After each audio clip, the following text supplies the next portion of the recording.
So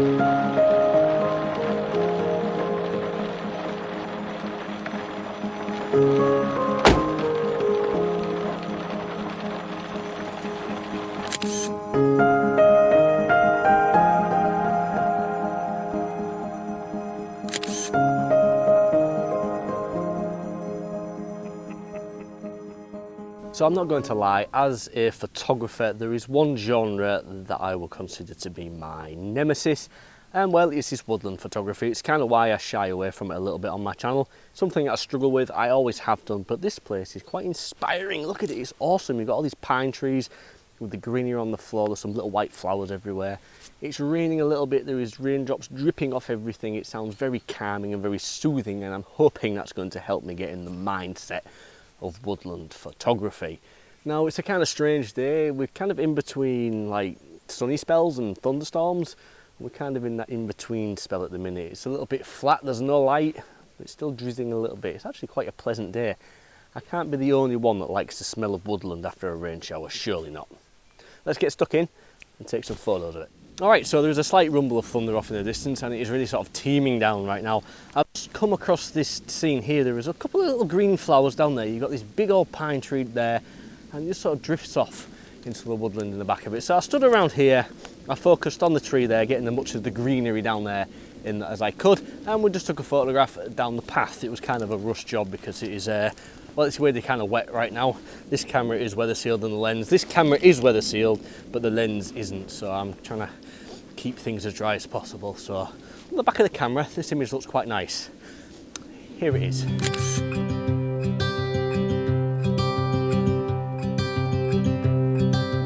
Look out, here she comes, the woman that I love. It's too bad she'll never know.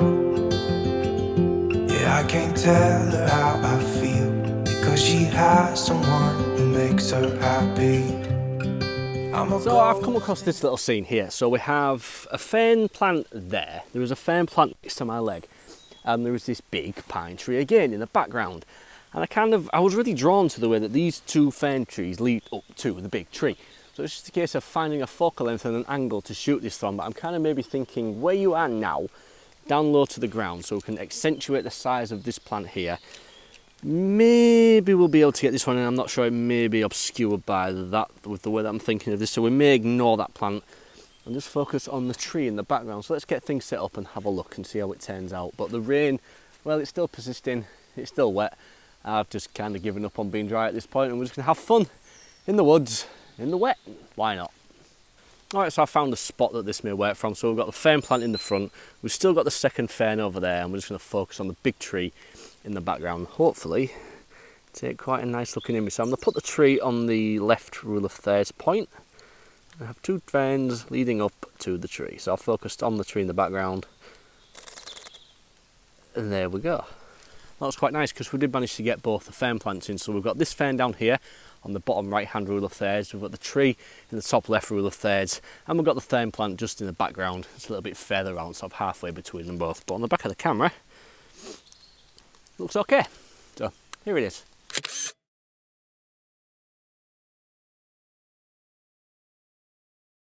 Alright, so looking on the satellite map of where we are right now, there is a pond, or what looks to be a pond, in here. Now you can see behind me where all these green plants are. This appears to be, and it certainly feels like it used to be, an old farm road or a woodland track or something, you know, where vehicles have carved tyre tracks on either side. There's a fallen tree behind me over there. It's obviously, I'm assuming, is stopping the access now, and it's all sort of grown in, but I'm kind of thinking if I head behind you in that general direction, we may be able to come across this pond, and I really want to go and find it. It doesn't seem too far away, but the woodland kind of thickens up a little bit as we go that way, so fingers crossed we'll be able to go and find a pond and get a nice photograph of a pond, because I've never taken a photograph of a pond before. Anyway, that being said, I took some pictures of the scene behind me, so here they are.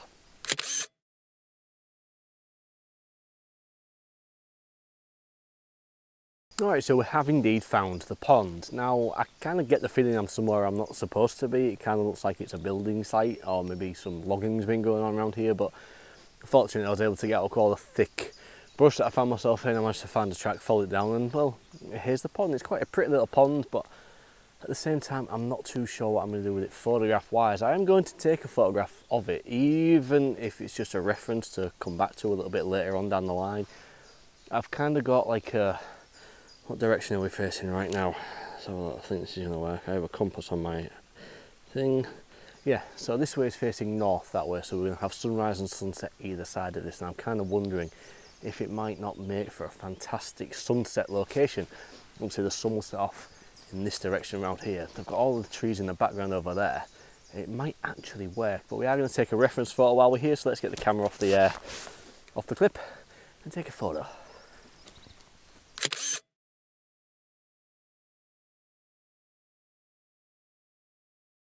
Alright, so at this point I am 70% set and I am somewhere where I'm not supposed to be. I keep seeing all these private no entry signs everywhere, and just through the trees over there, which is why I'm crouching down, there are some heavy machinery, some big yellow heavy machinery. It looks like it may be a logging area. That would maybe explain why everywhere where I was just been, with all the big trees and everything that's just recently been cut down, you have the trees where we are now. They're not quite so big, not quite so old, and you can still see some of the old supports from when there were saplings.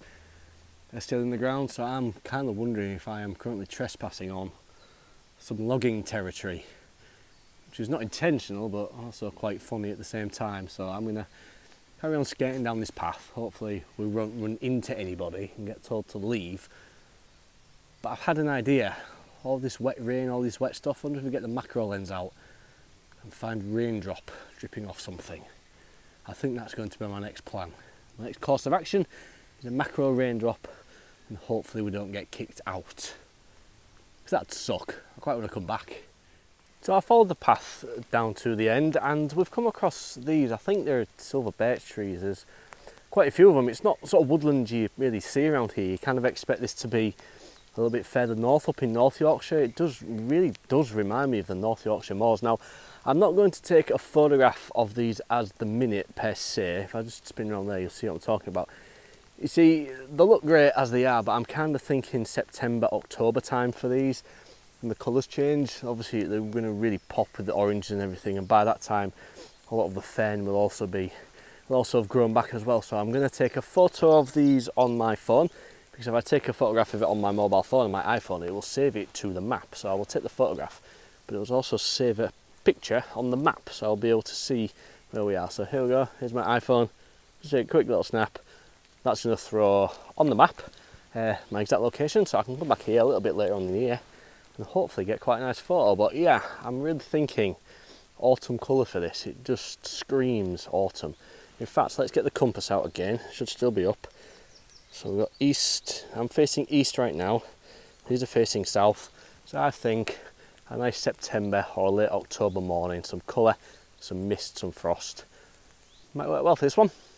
Let's come back to it in a few months.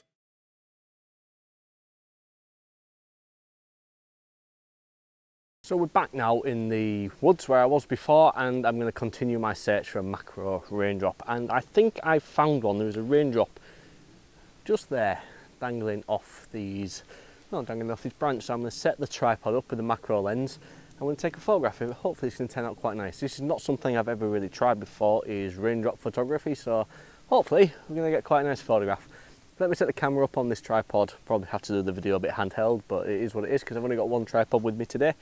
Let's have a look. Take a macro photo of a raindrop. So what do you suppose the chances are of the exact second that you take a camera lens off your camera that a raindrop falls down, splashes onto your hand and leaves a bit of water on your sensor? So I'm quite annoyed now. Here's the test raindrop image I've been taking. The problem is the branch is swinging around a little bit too much, so I'm not really too sure if this is in focus. And yeah, a big derpy raindrop right on the sensor with my camera. Fun.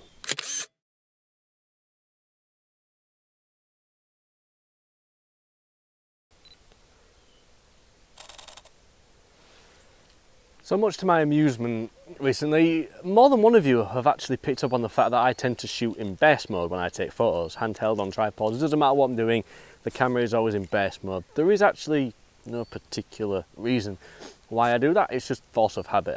My camera's just default when I press buttons to High base mode, I don't know why, there is no particular reason, but I do hope that answers the question. I've been trying to take a macro photo of these things here, these old pine cones things growing on the tree, but I don't know if it's me moving or the branch moving, but if any of these are in focus, well, here they are.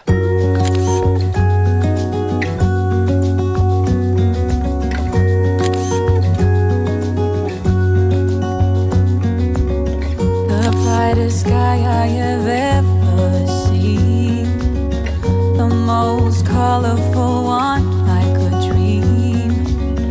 You wake me up with a new white smile, and I know I'm truly alive.